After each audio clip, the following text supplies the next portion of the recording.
All right. Good morning. That's something I want to put on my mic. Good morning. Happy Tuesday. Or as we would say, Habari Gani.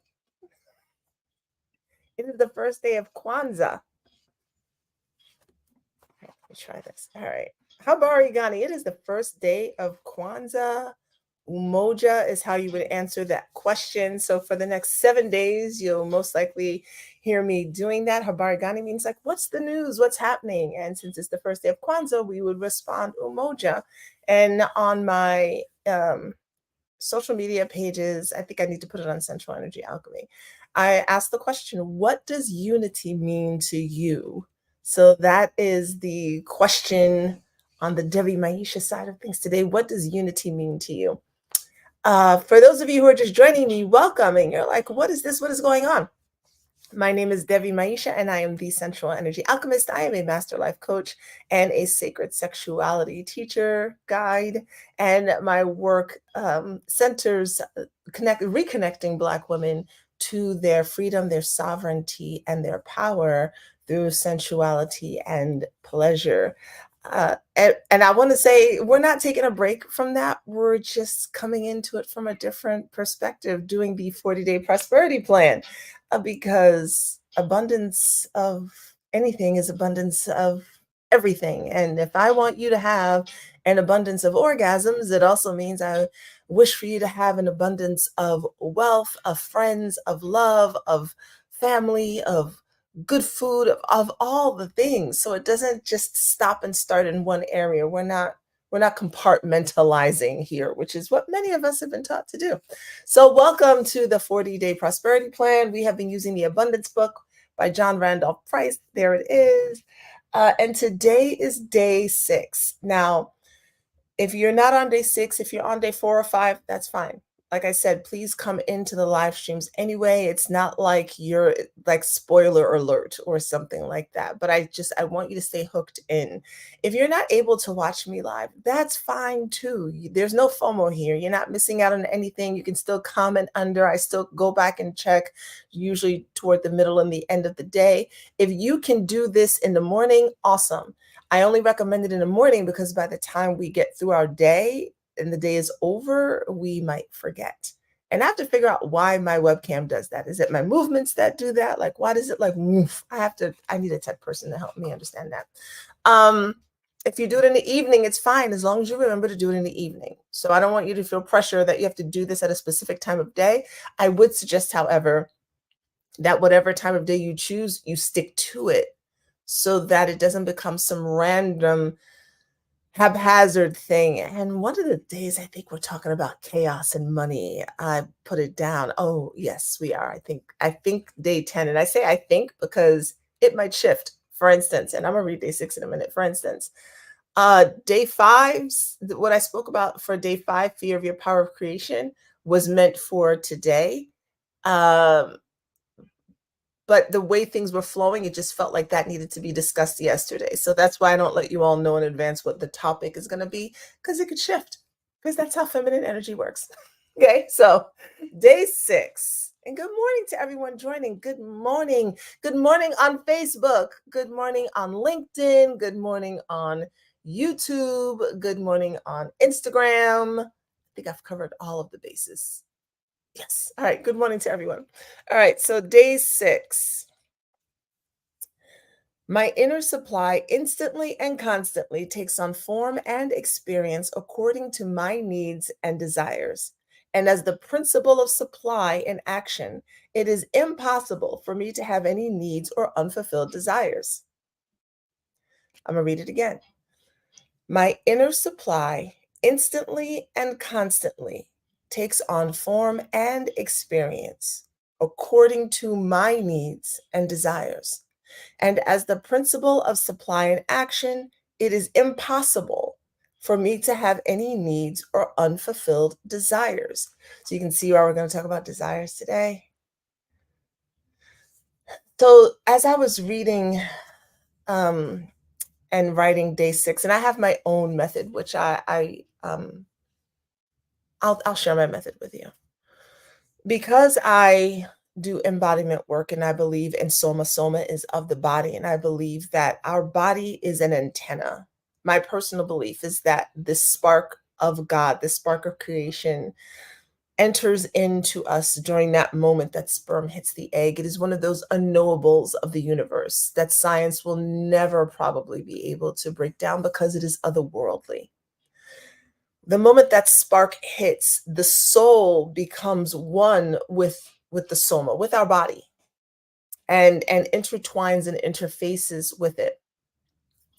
Our soul is the purity of this abundance. Our soul comes in looking to learn certain lessons, looking to experience the world, and it uses these five senses. Sensual means of the senses. It is not sexual, but the two can go hand in hand, obviously. But you use these five senses to take in the world and to enhance your experience. So that is my personal belief. Because that is my belief, I believe in writing. That's why I write, because for me, that gets it into my body. If I type it, that doesn't work for me. It becomes very mental if I do it that way. When I do write my statements down, I say them 3 times because 3 is the magic number. Y'all thought Schoolhouse Rock was playing with you, but it's for real. I write it 3 times, and I also run my fingers over it as though it's braille. So I'll write it out, and then as I'm reading what I just wrote, I don't necessarily read it from the book. I will read what I wrote, the statement, and then I will run my fingers over the words as I read them. And I do that 3 times. That's my personal method. It combines different senses, it combines different ways for it to not just get into my mind because I've read it, I'm saying it, but I'm touching it, I'm feeling it, it's tactile. That's how children learn. That's the beginnings of how we learn. And so I take that with me into the work that I do when it's something like this. That's what works for me. So feel free to use it for you and see if there's a difference. So as I was reading this statement today and then running my fingers over it, I noticed I kind of didn't feel it. I didn't feel it in my body. We'll talk more about this in the second 10 days, but I read it and I got it, but there was still a little bit because I'm doing this along with you all. I'm not just up here talking about it. I'm writing too. And I noticed that there was a little bit of it was a little tight in my body. Oh, oh, God, touching the words, yes. It was a little tight in the body. So I went back because this is the same journal that I've been using right now since 2022. Um, and so I went back to find when I had done this in 2022, and this was in April. So this was April 24th. And this was the same phrase, my inner supply instantly and constantly takes on form and experience according to my needs and desires. And it's the principle of supply and action. It is impossible for me to have any needs or unfulfilled desires. At this time, I was just looking to see if one of my kids is trying to come in here. At this time, when I was writing the statements, I was also writing what I got out of it, kind of like what you all are probably doing. And so this is what I wrote after some thought. I gotta understand my own handwriting, daggone it. And this is from my actual journal. Okay. Uh, I've been denying myself pleasure out of fear. Fear of getting taken advantage of or being used. Fear of being manipulated or groomed. And in doing so, have put limitations on my pleasure and reception, such as it can only come from me. I need to be careful of those who offer to pleasure me. Now, discernment is key, and there are people with malintent, but I always have a choice. I can say yes to the offer or no, just like if I'm being offered coffee or tea after my meal at a restaurant. Does the restaurant benefit? Sure. And if it is my desire, I can say yes. This shows me where I haven't trusted or been clear on what I've wanted, and also where I believed I had no choice. If I go to a restaurant, I'm given options of what to choose. The waiter will tell me about the specials, and I get to decide what I want. I can also decide to walk out of the restaurant. Same with men. Men was my big issue. It's no different. Same with life. It's no different. I get to decide what experiences I'd like to have. I get to say yes and I get to say no. And it's not about the other person. They can offer, I get to decide. I have that power. I don't need to, well, what did I write? I don't need to something for ways. I don't need to search for ways of how they are looking to get what they want from me. That's not my concern. And that takes the focus off of me and my body and my intuition when I do that, when I'm looking at them and what they're and trying to figure out their motives. Wow, what a freeing epiphany to have right now. Okay. So that's literally from my journal. I'm going to have a vulnerability hangover later from sharing that with you all. I'll be like, did I just read all that to them? Yes, I did. So that was April of 2022. What I learned in doing this then was that I wasn't, because I wasn't clear on my wants and desires, it was very haphazard. Life was very haphazard. Let me say this really quickly because people sometimes bring this up. When I said that our souls have lessons that they want to learn, sometimes those lessons are not pleasant. Sometimes lessons are painful. We live in this world that somehow thinks that it's like we're not supposed to ever experience pain or sadness or grief. We don't want horrific things to happen to us. We don't want that. And even when horrific things happen to us, we still get to decide how we want to respond to that. In the moment, it doesn't feel that way. But we do get to choose how we want that experience to impact us. We do. And when I tell you, I have had some experiences that have impacted me, I have had to really decide how I wanted, how I wanted to view that experience in my life. And as you can see by the words that I use, my fear of being manipulated or lied to or groomed, that I have had some experiences that some people might find to be, oh my God. And it's, how am I going to choose to frame that experience in my life? And what am I taking from that experience? And how can I take that experience and find a way for it to benefit me? That's how I view it. By the way, perfect for today. Healing is the new black is my t-shirt for today. Okay. So let's get back to wants and desires because I want to talk about something fun today.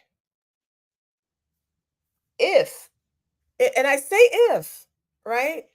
If you believe that you are an individualized piece of source energy, if you believe that this source is the substance of all your good, if you believe that this is your supply, and even if you don't believe it, if you're like, I can dig it, I don't know that I believe it all yet because my bank account's still not looking. I don't know yet, but I'm on the train with you. Okay. If you believe that, then as the principle of supply and action, it is impossible for you to have any needs or unfulfilled desires. So the birds, in church a lot. I didn't grow up in church, but I've been to church, and they like to say, the birds don't wonder where the worms are coming from. Right? It goes back to that trust. They don't have a need for it. Now with climate change, I don't know. The birds might be looking for worms. I have no idea, but let's roll with it for a moment, shall we? The idea of it is that nature always has what nature needs. It doesn't have to stress about it. Nature always has what nature needs. And if we are a part of this divine substance, we are also a part of nature, which means we always have what we need. The fact that you are watching this live stream means that right now in this moment, you have what you need. You wanted to come on here. This was your desire and you are here. You may not have all the things you want. There's a difference. But right now in this moment, you have your internet, you need that. You have, or your cell phone service, you need that. You have it. You're watching this. So we start there, right? Just like when we're in those moments where it's like all you can see is lack. What do you have right now in this moment? Got my cell phone service. All right. And then sometimes it's how can I utilize that to create more of what I want? So, as the principle of supply and action, is it impossible for me to have any needs or unfulfilled desires? Now, what I read to you was what I was realizing that was that the reason why I had unfulfilled desires is because I wasn't clear on what I desired. And part of the reason why I wasn't clear on what I desired is because we're going to go back to trust. I didn't trust that it could happen. I didn't, yeah, I just didn't trust that it was going to happen. A fear of disappointment. Our parents, God bless them, well meaning or caregivers, wanted to set us up to be strong in the world. A lot of them did. They didn't want us to be hurt by disappointment. And one of the ways to do that is to kind of have really low expectations. Don't want too much, don't desire too much, and you won't get hurt. It's very simple. And it works, except for the nagging part of you that really is like tired of being confined into this small life that you have. Whatever small life is for you, by the way, I'm not going to tell you what's a small or a big life.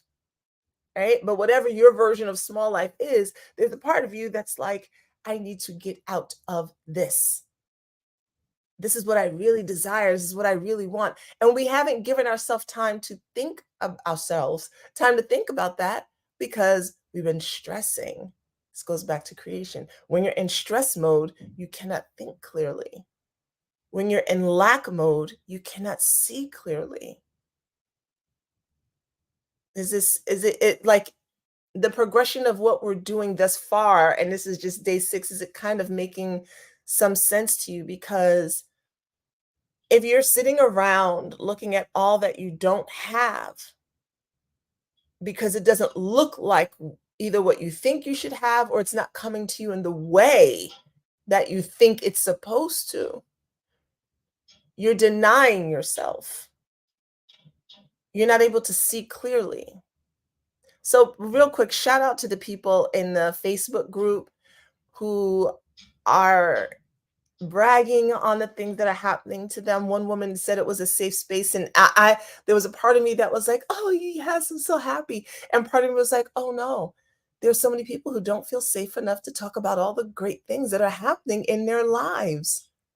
Like, we've created such a miserable culture that thrives off of all of the bad things that are happening to people and the gossip that's happening. Like nobody wants to hear the good stuff that's happening in people's lives because they think that you're trying to say something about their life. And I'm just like, no, like celebrate, celebrate. I'm so excited for what is happening, for the cash and non-cash abundance that people are seeing. Now, do I think this program did it? Come now, no, I'm not that arrogant. Do I think I like that would be a testimonial, some fuckery somebody would put up. People went through my 40-day abundance plan and I had clients that saw, $500 come in. Sure. Did I did not do that. But the facilitation of the energy of this program gave space for people to see what was happening in their life in a different way. Yeah, like that's what happened. Would these same things be happening in these people's lives anyway? Probably. Would they see it the same? That's the thing. Would someone see a gift card the same as they do now being in this? That's what's shifting. And that shift makes a hell of a difference. Okay, so back to desires. The question for you to journal on today is what do you really desire?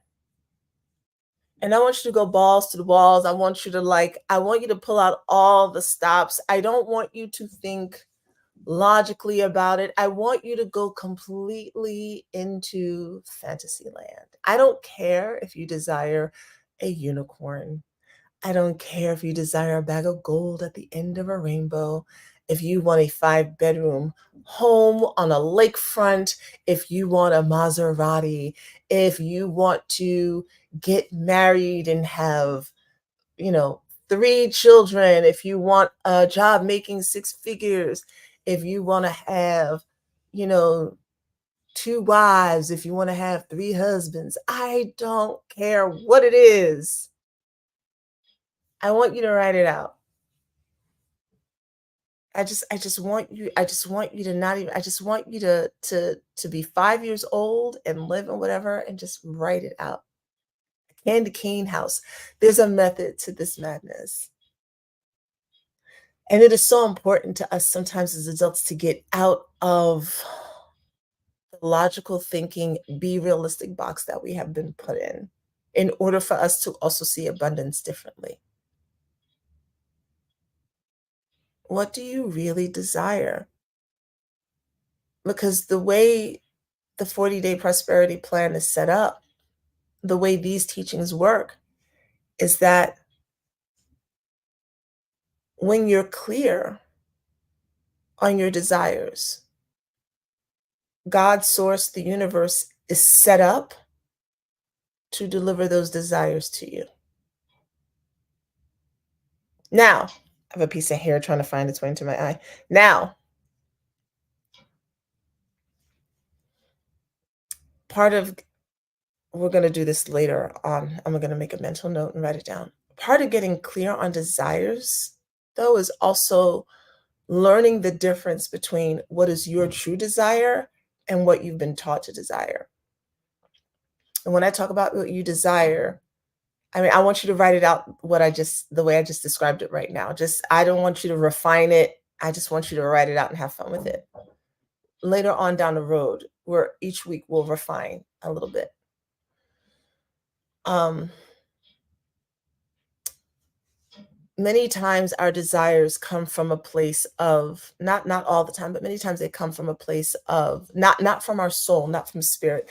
Remember, I talked about this again, my personal, your piece of God that is individualized as you know, takes up residence in this body, and this body is an antenna. To me, the body is an antenna. When our bodies are clear, like rabbit ears, the signal comes in. We get what we call downloads or ideas from the universe. It just kind of flows through us like an aha epiphanies. Oh, our intuition is on point.